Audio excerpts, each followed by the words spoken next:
미국에서 있었던 일입니다. 어떤 남자가 있었습니다.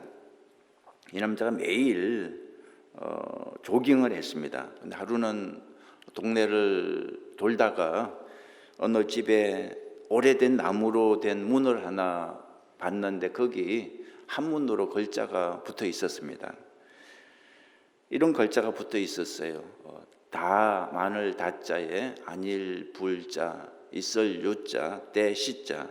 그래서 참 궁금했습니다. 이게 무슨 뜻일까? 많고 아니고 있고 또 시간이고, 시간은 있지만 많지 않다, 뭐 그런 뜻일까?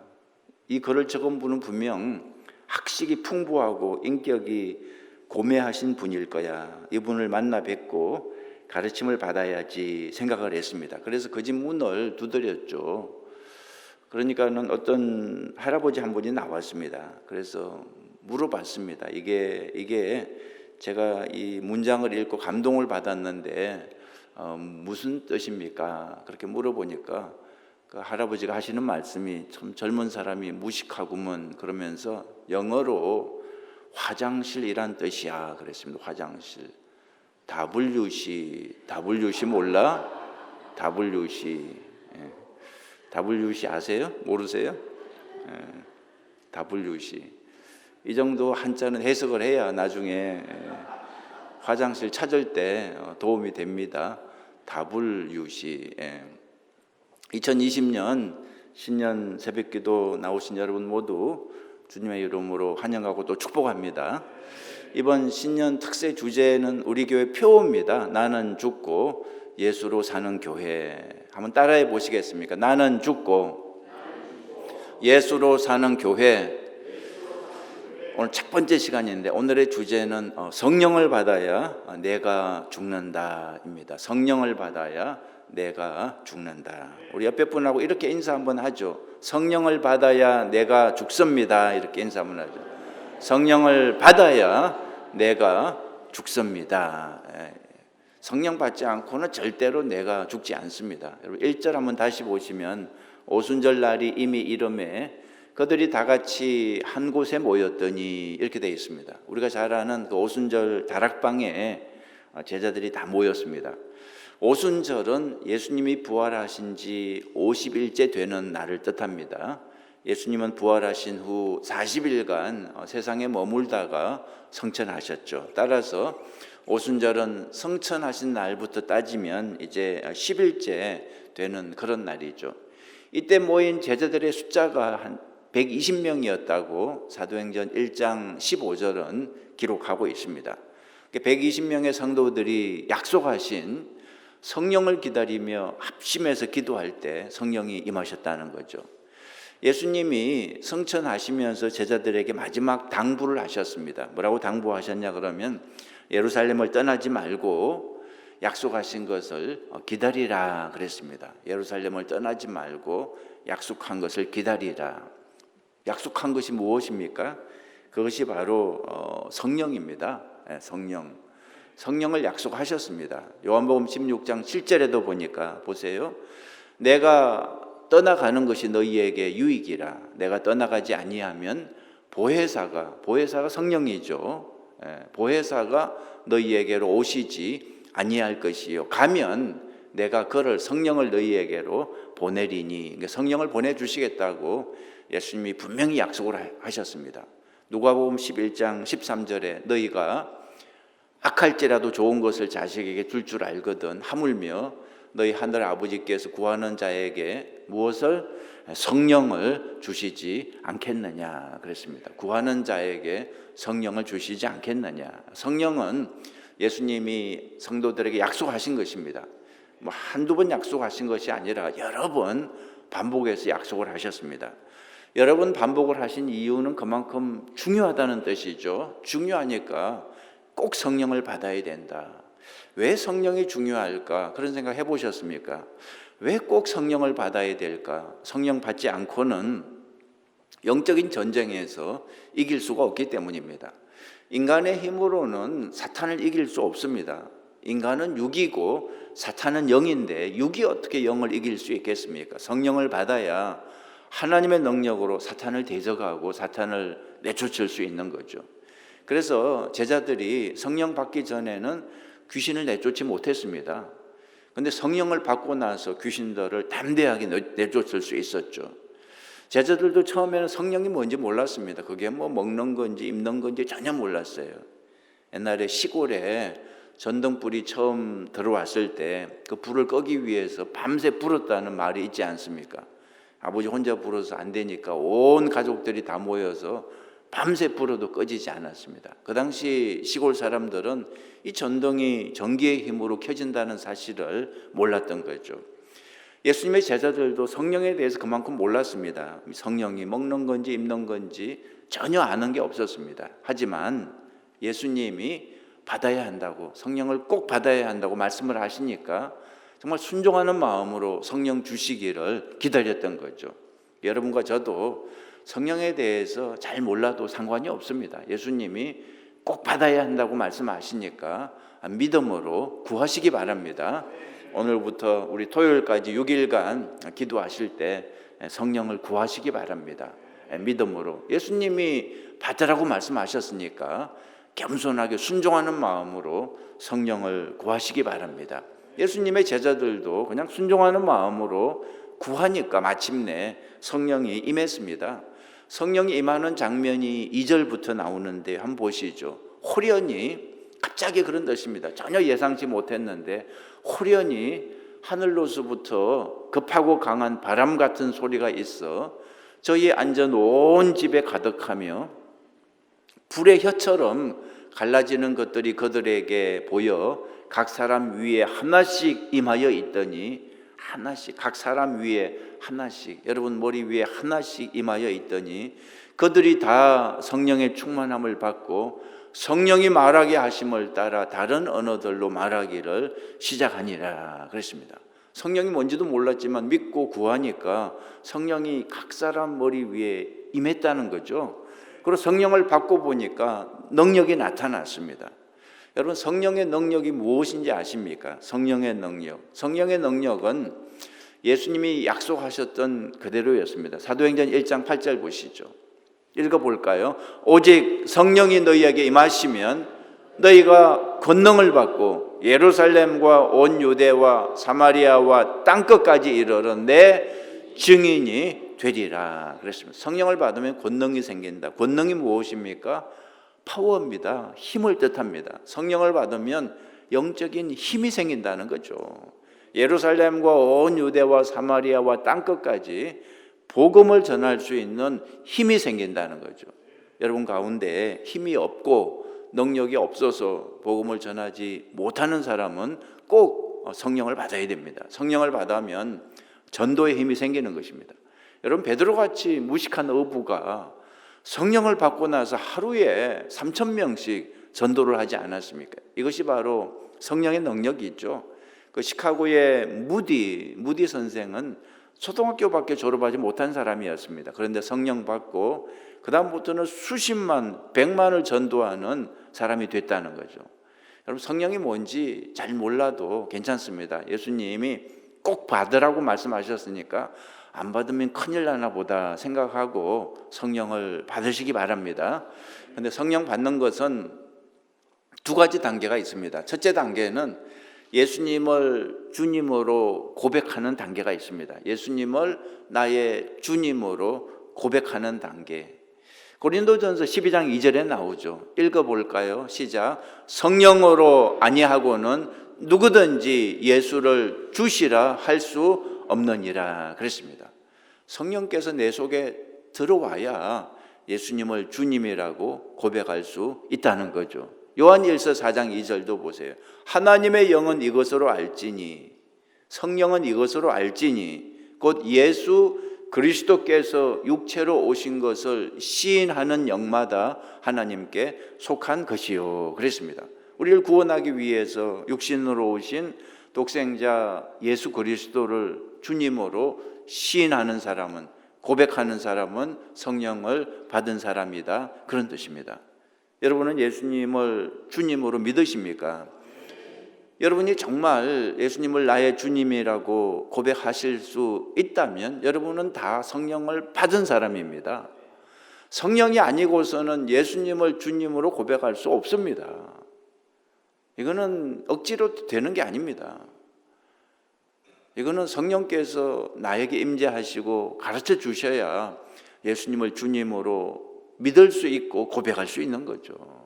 여러분 가운데 아직도 예수님이 주님으로 구원자로 믿어지지 않는 분은 아직 성령을 받지 못했다는 뜻입니다. 성령을 받지 못했기 때문에 예수님이 나의 구원자인 것을 믿을 수가 없는 거죠. 예수님 믿는 거는 저절로 되는 거 아닙니다. 죽어가는 사람에게 예수님만 믿으면 구원받을 수 있다고 아무리 말을 해도 절대로 고백을 못 하더라고요. 정말 성령을 받아야 예수님을 주님으로 고백할 수 있습니다. 성령을 받아야 예수님을 믿을 수가 있는 거죠. 성령은 하나님의 영을 뜻하는데 하나님의 영을 받아야 하나님의 사람이 되는 것입니다. 하나님의 영을 받아야 하나님의 자녀가 되는 거죠. 로마서 8장 16절 성령이 친히 우리 영으로 더불어 우리가 하나님의 자녀인 것을 증거하시나니 그랬습니다. 성령을 받아야 내가 하나님의 자녀인 것을 알 수 있다는 뜻입니다. 성령을 받기 전에는 마귀의 종이죠. 성령을 받아야 하나님의 자녀로 본어게인 거듭나는 거죠. 그래서 성령을 꼭 받아야 됩니다. 자, 성령 받는 법을 오늘 성경이 이렇게 가르쳐 주고 있습니다. 사도행전 1장 1절부터 4절까지 한번 다시 보시면 1절 오순절날이 이미 이름에 그들이 다 같이 한 곳에 모였더니 2절 호련히 하늘로부터 급하고 강한 바람 같은 소리가 있어 그들이 앉아 온 집에 가득하며 마치 불의 혀같이 혀처럼 갈라지는 것들이 그들에게 보여 각 사람 위에 하나씩 임하여 있더니 그들이 다 성령의 충만함을 받고 성령이 말하게 하심을 따라 다른 언어들로 말하기를 시작하니라. 이 성경 말씀에 성령 받는 법이 나오고 있습니다. 첫째는 저희가 다 같이 한 곳에 모였다 그랬습니다. 여기에 중요한 비밀이 있습니다. 다 같이 한 곳에 모였다. 혼자가 아닙니다. 같이 모이라고 그랬습니다. 어떤 사람은 성령 받기 위해서 혼자서 산으로 올라가는데 그건 아닙니다. 여러분 혼자가 아니라 같이 모여야 성령을 받을 수 있습니다. 예수님도 말씀하셨죠. 두세 사람이 내 이름으로 모인 곳에 나도 함께 하겠다고. 그래서 여러분 교회야말로 성령 받기에 가장 좋은 장소가 되는 것입니다. 이번 신년 특별 새벽기도야말로 성령 받기에 가장 좋은 기회인 것을 믿으시기 바랍니다. 여기 모여서 간절하게 성령을 사모하며 기도할 때 성령께서 임하시는 거죠. 오늘 성경에서 120명의 성도들이 마가의 다락방에 모여서 기도했습니다. 예수님이 약속하신 성령을 주시옵소서 간절하게 구했습니다. 그러자 성령이 불같이 바람같이 호련히 임했다는 거죠. 우리가 예수의 이름으로 우리가 모여서 합심해서 기도할 때 성령이 임하시는 것을 믿으시기 바랍니다. 누가복음 11장 13절에 너희가 악할지라도 좋은 것을 자식에게 줄 줄 알거든 하물며 너희 하늘 아버지께서 구하는 자에게 성령을 주시지 않겠느냐 이렇게 말씀하셨습니다. 구하는 자에게 성령을 주시겠다 그랬습니다. 근데 여러분 중요한 사실 하나를 또 기억하셔야 됩니다. 성령을 받았다고 예수님을 주님으로 고백할 수 있다고 그걸로 끝나는 것이 아닙니다. 한 걸음 더 나가야 됩니다. 그 다음 단계가 또 있습니다. 그것이 바로 성령 충만의 단계라는 거죠. 베드로전서 5장 18절 오직 성령의 충만을 받으라 그랬습니다. 성령의 충만을 받으라.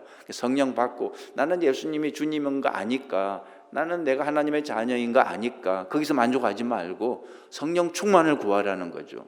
여러분 성령 충만이라는 말은 성령이 나를 온전히 지배하는 단계를 말합니다. 성령 충만은 성령이 나를 온전히 지배하는 단계. 비유를 할 수 있습니다. 이렇게 비유하죠. 여러분 알라모아나 바닷가에 가서 이렇게 바닷물에 들어가면 이 발목에 그 바닷물이 찰랑찰랑 거리는 그 정도까지 들어가면 그걸 일단은 물에 들어갔으니까 물이 나에게 닿았으니까 성령 받은 것이라고 말할 수 있습니다. 그런데 점점 더 들어가면, 더 깊이 들어가면 물이 나중에는 뭐 허리까지, 그 다음에는 가슴까지, 그 다음에 머리 꼭대기까지 차죠. 그것이 바로 성령 충만이라는 거죠. 에스겔 47장 1절에 여러분 보시죠 한번. 그가 나를 데리고 성전 문에 이르시니, 성전의 앞면이 동쪽을 향하였는데, 성전은 항상 동쪽이죠. 그 문지방 밑에서 물이 나와, 성령의 물입니다. 이 거룩한 성전에서 성령의 물이 나와 동쪽으로 흐르다가 성전 오른쪽 제단 남쪽으로 흘러내리더라.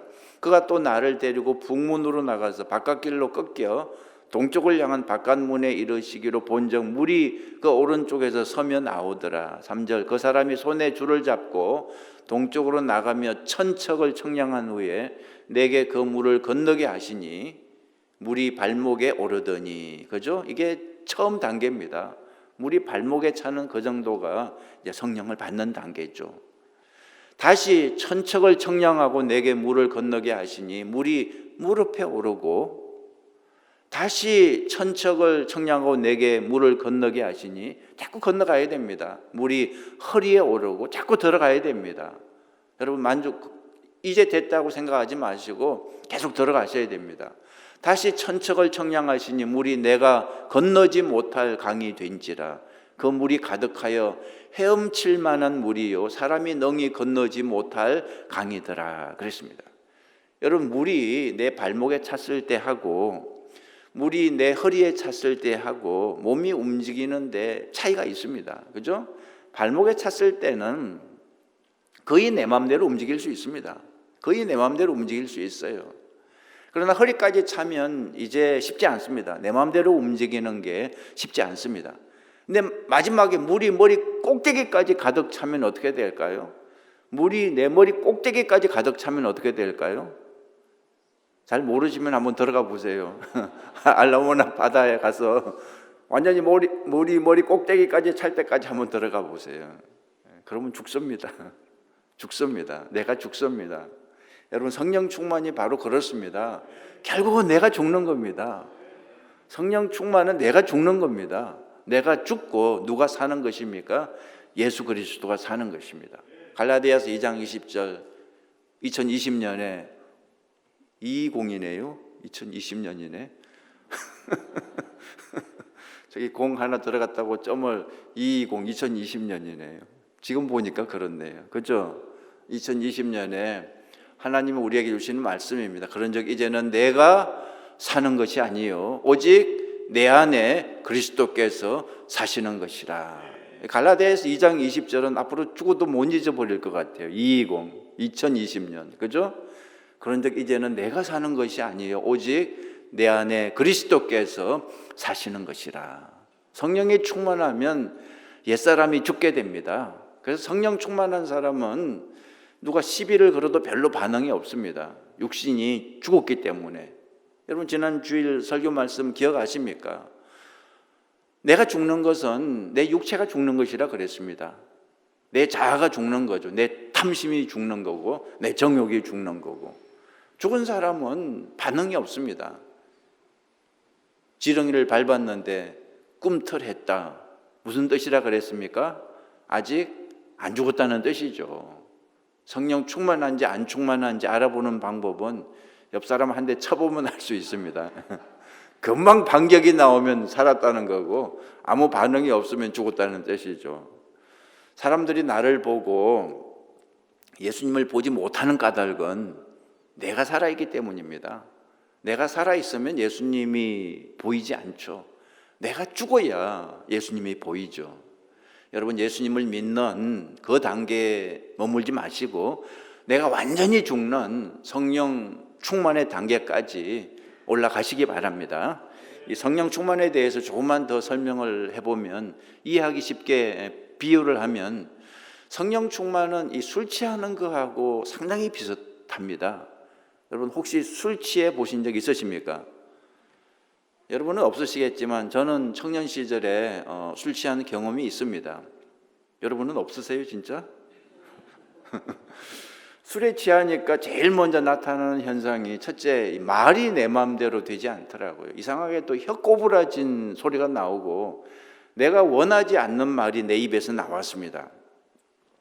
아무 여자나 보고 사랑한다고 말을 하지 않나, 괜히 지나가는 사람한테 싸우자고 시비를 걸지 않나, 뭐 전봇대 보고 한판 붙자고 말하지 않나, 하여튼 이 말이 내 마음대로 되지 않았습니다.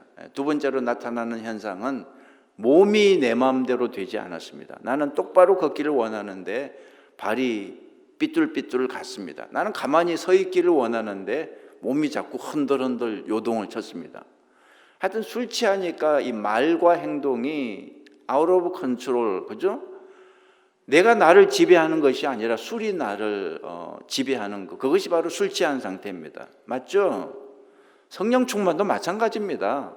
내가 나를 지배하는 것이 아니라 성령이 나를 지배하는 것이 바로 성령 충만의 상태입니다. 성령 충만하면 제일 먼저 달라지는 것이 말이 달라집니다. 말이 달라집니다. 저는 원래 부정적인 사람입니다. 기질이. 근데 부정적인 말이 사라지고 긍정적인 말이 나옵니다. 그 미움의 말, 원망의 말이 사라지고 대신 사랑의 말, 감사의 말을 하게 됩니다.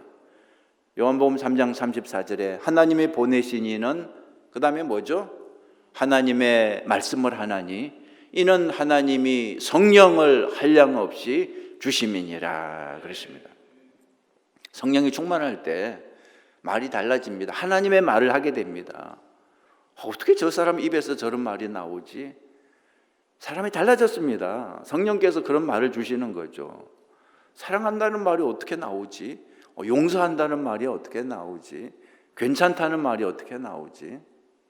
여러분, 입에서 인간의 말이 사라지고 이제 하나님의 말만 나오기를 축원합니다.